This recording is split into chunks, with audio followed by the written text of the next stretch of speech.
างกายได้ง่ายเพราะว่าเขากินแต่ต้มกินน้ำธรรมดาเนาะการเห็นผลมันจะไวอยู่เนาะแล้วก็มีวิธีการเกี่ยมที่ง่ายและสะดวกเป็นประเภทยาต้มจุดอ่อนของมันสำหรับยาต้มบางตำราอาจจะมีกลิ่นก็มีรสชาติที่บ่เพิ่งพัฒนาอาจจะว่ามีรสชาติที่ว่าเป็นขมเป็นเฟื่อนบ่เฮ็ดให้กินยากเนาะจะเอาไว้นี่เฮ็ดให้กินยากเนาะยาต้มยาที่ต้มแล้วจะบ่สามารถเก็บไว้ได้โดนเนาะมันจะเสียคุณไว้จะมีกลิ่นบูดเน่า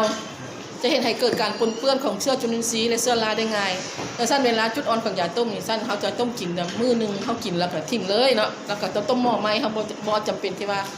เขากินต้มบ่เบิดแล้วเอายาค้างไปหั่นแล้วมื้ออื่นมาแล้วมาอุ่นใหม่หั่นนะมันจะเกิดเชื้อราเนาะเขาจะรักษาบ่ได้ดุลชั้นจุดอ่อนของมันนี่ยาต้มนี่เขาจะต้มหม้อนึงให้กินมื้อนึงแล้วก็ให้เปลี่ยนยาเนาะแล้วคันบ่เปลี่ยนยาก็เจ้ามีสามารถว่าเอาใส่ตู้เย็นบ่เอาเนี่ยมันมาใส่ตู้เย็นมันมื้อจะไปต้มใหม่จังซี่คันเจ้าคาใส่หม้อไว้แล้วเอาน้ำเซไว้ตื่นซ้ำมามันจะเหม็นบูดและส้มเนาะจุดอ่อนของยาต้มมันจะรักษาบ่ได้ดุลส้มคันมันส้มแล้วก็กินบ่ได้แล้วมันก็เป็นเชื้อจุลินทรีย์เชื้อราอันนี้เป็นจุดอ่อนของยาต้มนี่จุดดีและจุดอ่อนของยาต้มอัน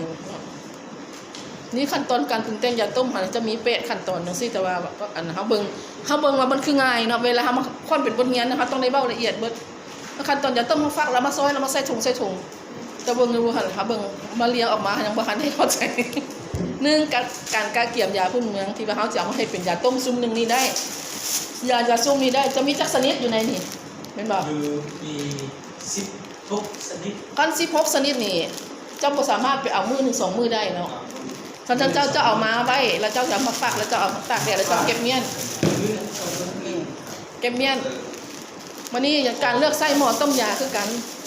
ส่วนหลายมันยาพื้นเมืองตะกี้เพิ่นใส่ต้มใส่หม้อดินเนาะใส่หม้อดินเดี๋ยวนี้เพิ่นใส่หม้อกาสเตนเลสหม้อนั้นเพิ่นก็ใส่ได้แล้วเนาะลักษณะของน้ำที่ใส่ต้มยาและปริมาณใส่เขาก็ได้กำหนดน้ำเขาก็ใส่น้ำก็ใส่น้ำสะอาดเท่านี้แหละตะกี้เขาก็ใส่น้ำฝนเนาะเขาต้มเนาะใส่น้ำฝนแต่เขาบ่ให้ใส่น้ำห้วยหอมของบึงเขาก็บ่อยากใส่เนาะเด้อเขาก็อยากใส่น้ำประปาบ่น้ำดื่มบ่มาต้มสิเพื่อให้มันสะอาดขึ้นตื่นเนาะสิ่งระดับของความร้อนคือการใส่ต้มยาระดับของความร้อนใส่ต้มยาก็มีผลยาของแต่ละชนิดเขาต้มยาบ่คือกันยาปวดยาบำรุงต้มแนวหนึ่งแม่นบอกคนเฒ่ายาบำรุงเขาจะได้ต้มละเอียดต้มให้มันต้มความร้อนฟดแล้วก็ฟดดนถ้าว่ายาต้มที่ว่าใส่ปิ้นปัวอาการวิงเวียนซื่อประเภทเป็นดอกเป็นมากแบบเป็นใบเขาต้มบุเดียวเขาต้มประมาณ5 นาที10 นาทีมันฟดปุ่งส่วนวิธีการต้มยานี่เป็นหมอยาก็ต้องได้เข้าใจว่าการต้มยานี่ต้มแนวใดบ่แม่นว่าต้มให้มันฟดซื่อแล้วบ่ได้ต้มยาบำรุงต้องต้มดุลต้มประมาณหลังจากนับอัตราตอนมันฟดนะ10ต้มเลยถ้าบ่ต้มนี่จะน้อยฟดมันฟดขึ้นมาน้ำยาฟดขึ้นมาต้องปะไว้ประมาณ5 หรือ 15 นาทีเขาจะปรุงถ้าว่าเขาต้มเป็นยาบำรุงเป็นประเภทยาที่มีน้ำยากลิ่นหอมระเหยเป็นประเภทยาที่มีน้ำมันหอมระเหยเขาก็ต้มแนวนึงอีกต้มแนวนึงย้อนอย่างขั้นยาที่ไหนที่มีน้ำยาหอมระเหยที่เป็นประเภทน้ำมันหอมเป็นประเภทใบขี้หูดบ่ใบสิงไคบ่เขาจะใส่น้ำหลังงูหลังจากน้ำยานี่ฟดแล้วเขาจะเอาใบนั้นใส่แล้วเขาก็ปรุงเลยบ่แม่นเอาใส่น้ำกันต้มจงอายมันหนีเบิดล่ะจะเอามากินก็ได้นะอันนั้นยาหอมเขามีกลิ่นหอมเอาใส่น้ำหลังงูนะประเภทที่มีกลิ่นหอมขั้นตัวยาใดที่มีกลิ่นหอมมีน้ำมันหอมระเหยประเภทยาสีไข้บ่ใบขี้หูดใบอย่างนี้นะหลังจากต้มยาตัวนี้สุกแล้วเนาะเขาจะเอาตัวนั้นใส่น้ำหลังกะว่าฟดประมาณนึงเขาปรุงออกสั้นกินมันจะหนีเบิดพอมาถือความร้อนแล้วมันระเหยหนีเบิดเด้เพราะฉะนั้นเวลาเขาต้มยาเขาจะในเบิ่งว่าเขาสิต้มแนวใดอย่างดร.ขอถามเพราะว่าดูคำแก่เนาะคำแก่ขมวดใจครับคำแก่ขมวดเจ้าอยากเน้นย้ำนะแต่ว่าเฉพาะเป็นไม่ดีเขาบอกว่าเรื่องกาดนะกาดไม่ใช่แต่ก่อนค่อยผลิตภัณฑ์ของค่อยกับเรื่องคล้ายๆตรงนี้แหละแต่ว่าบริห้อง2 ชั้นกาดต้องได้ห่อ2 ชั้นทำอันนี้คันถามว่าตามถึกแล้วการตัวจริงมันต้องได้ห่ออัน2 ชั้นเนาะอันนี้ชั้นนึงเป็นห่ออันนึงซี่แล้วเนาะเป็นพยาเนาะอันที่2มาเราเอาสลากใส่แล้วจะมาหุงอีกบัดนึง เพราะว่าอย่างเพื่อว่าอยู่ในนี่มันจะมีสีเนาะจะมีธาตุโลหะหนักอยู่ในป้ายมันนี่เนาะเพราะว่ามันเป็นสีเลยอยู่ในสำน้ำหมึกสีดำเลยนะมันจะมีโลหะหนักมีสารโลหะหนักที่ว่ามันเป็นสีดำโอ้ยสั้นบางทีอะพอเอาไปป้าไปห้านเฮาเนาะมันถึกแดดถึกหมอกถึงแล้วมันจะเสื่อมแล้วมันถึกตัวยาเฮานี่เวลาเฮาไปต้มมันจะมีสารเบื่ออยู่ในนี่เนาะเพราะฉะนั้นเฮาเพื่อป้องกันเฮาใส่2 สั้นเอาใส่2 สั้นเนาะเอาใส่สั้นนี่เป็นขั้นทองแล้วบ่เอาใส่นี้สลักจะบ่ใส่นี่ใส่สั้นถึงต่างหากใส่เพื่อว่าตัวนี้อันนี้มันสีเนาะสีมันสีสังเคราะห์เบิดสีดำสีนี้สีสังเคราะห์เวลาเราไปดูถึกแดดถึกหมอกเขาเอาปะไว้โดนมันอาจจะเสื่อมแล้วมาถึกยาเอาแล้วมันมีสารโลหะหนักอยู่ในนั้นสั้นเพื่อป้องกันเขาต้องใส่อย่างสั้นมามันบ่มีอากาศบ่ดีกันมาแต่คือเราไปได้สูง ก็ดีคือกันใส่สุญญากาศเพราะว่าคนกลัว